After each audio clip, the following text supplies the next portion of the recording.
Sa Mobile Bible School, tayo'y nagtitipon online. Sa tahanan man o saan ka man, naroroong tunay kaalamang makalangit at biblikal na aral ay makulay.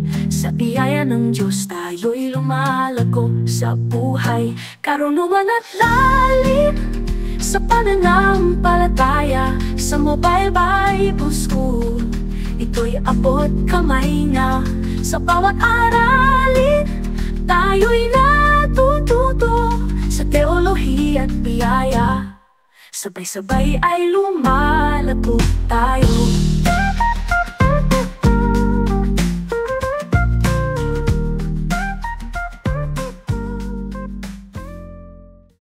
Ang subject po natin ay graphic arts. So ano ba yung graphic arts? So graphic arts is a branch of science from the art of design.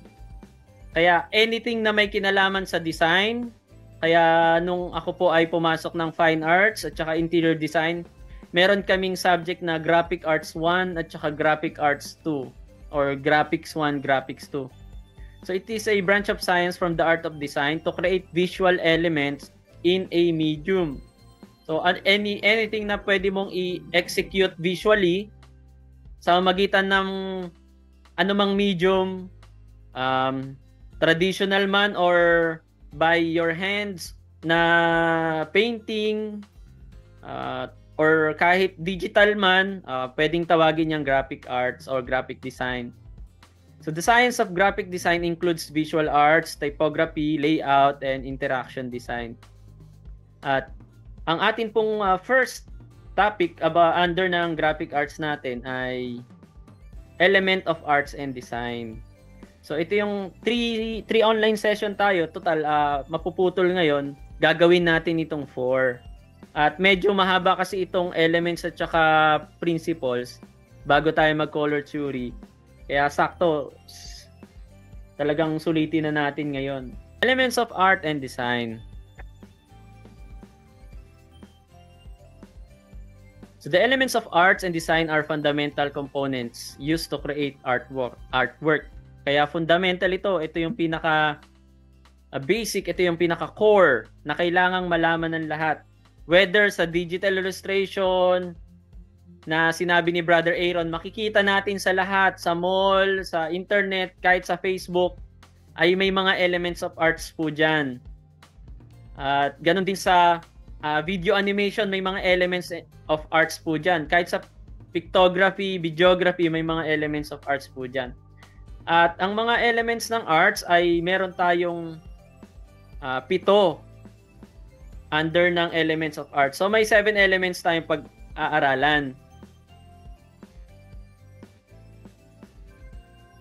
So ano yung 7 na yon? So number 1 is line. Another one is shape. Next is form, color, value, texture, and space. So 7 po yan, ano? Yung lesson outline natin kasama yung assignment sa ulit. So line, shape, form, color, value, texture, and space. At isa-isa po natin yan i-explain ngayon.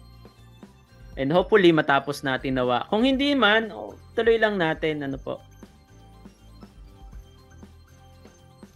So ito po yung 7 elements natin in visual form.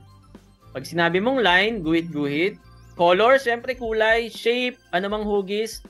Form, yung hugis na yun, popormahan natin in 3D form. Texture, kung ito ba ay makinis o magaspang. Tone, yung gradient ng kanyang kulay at saka from light to dark. And space.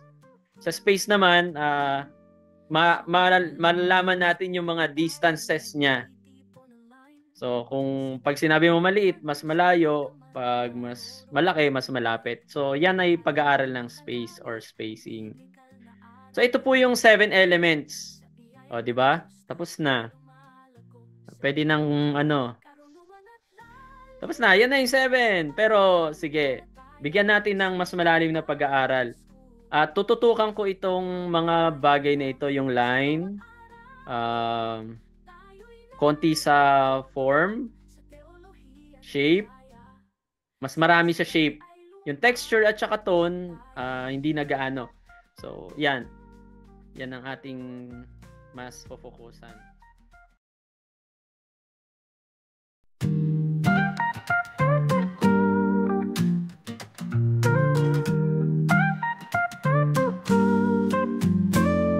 Sa Mobile Bible School, tayo'y nagtitipon online.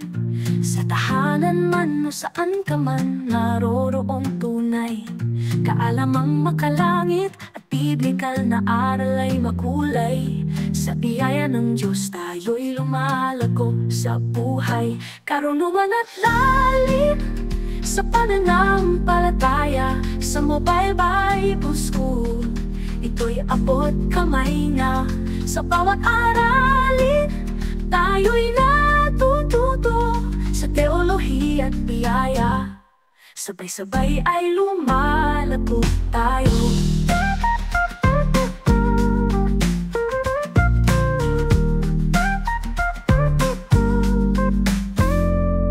Sa bawat hakbang, sa Diyos tayo nagtitiwala. Sa gabay ng Kanyang salita, ating inaakay ang iba. Kahit saan man dalhin ng ating mga paa, sa Diyos na makapangyarihan tayo'y nagtitiwala. Karunungan at lalim sa pananampalataya. Sa Mobile Bible School, ito'y abot kamay na. Sa bawat aralin, tayo'y natututo sa teolohiya at biyaya. Sabay-sabay ay lumalago tayo.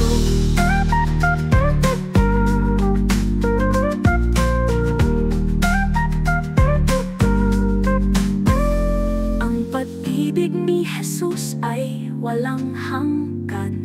Sa bawat puso't isipan, tayo'y Kanyang tinuturuan. Sa online na paaralan, sama-sama tayong umaasa. Sa kaluwalhatian ng Diyos, tayo'y nagkakaisa. Karunungan at lalim sa pananampalataya. Sa Mobile Bible School, ito'y abot kamay na. Sa bawat aralin, tayo'y natututo sa teolohiya at biyaya. Sabay-sabay ay lumalago tayo. Hey, sa Mobile Bible School, tayo'y naglalakbay. Sa pag-aaral ng salita, tayo'y magwawagi. Para sa kaluwalhatian ng Diyos, tayo'y magpupuri. Sa Kanyang biyaya, tayo'y nagmamahalan.